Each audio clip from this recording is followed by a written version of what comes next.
The golden age of America begins right now.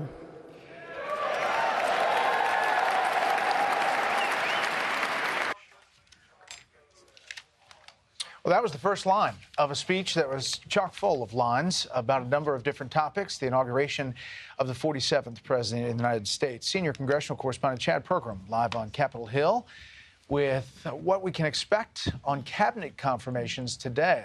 Hey, Chad. Hi, Chad. Good afternoon, guys. Well, they're going to start right away this evening. There's a series of business meetings from various committees to try to get these teed up to move them across the Senate floor. We don't think there's going to be any more than two at the very most. The one that we think that they're going to confirm for sure is Marco Rubio, the Republican senator from Florida, for Secretary of State. They'll do that after they pass the Laken-Riley Act. There's a vote, a procedural vote first on that at 5:30 Eastern time. Again, this is moving very quickly.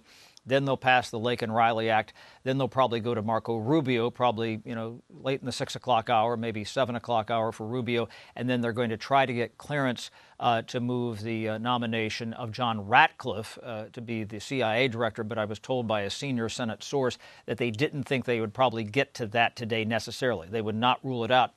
It was contingent on how much blessing they would get from the Democrats. Now, John Thune, the Republican leader, he says, go back to President Obama. He was able to move 12 nominees in 15 days. He said for President Trump, last time around, 2017, it took him 43 days to move those. So they want to expedite those.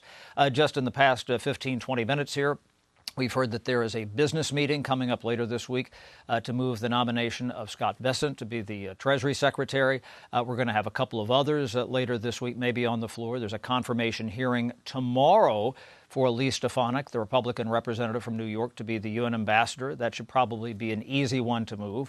Also moving up in the queue, one of those business meetings today from the committee level. Again, keep in mind you have to get it out of committee, then you can move it to the floor, is Kristi Noem to be the Secretary of Homeland Security. Now, what is up today behind the scenes, a business meeting by the Armed Services Committee to move the nomination of Pete Hegseth to be the Secretary of Defense to the floor. Now, that's something they're probably not going to confirm anytime soon. At the very earliest, later this week, it has been speculated to me maybe this coming weekend, maybe sometime next week, because Democrats may require debate time. And they might have to go across a procedural hurdle to stave off a filibuster. They would ostensibly have the votes to do that. You only need a simple majority to do this right now. But the Senate might be voting, kind of around the clock here at some point. I remember back in 2017 with some of President Trump's nominees, they had one vote at 7 in the morning and one on Tom Price to be the HHS secretary at 2 in the morning. So we might see some of that in the coming days, guys. Chad Pergram live on the Hill. Chad, thanks.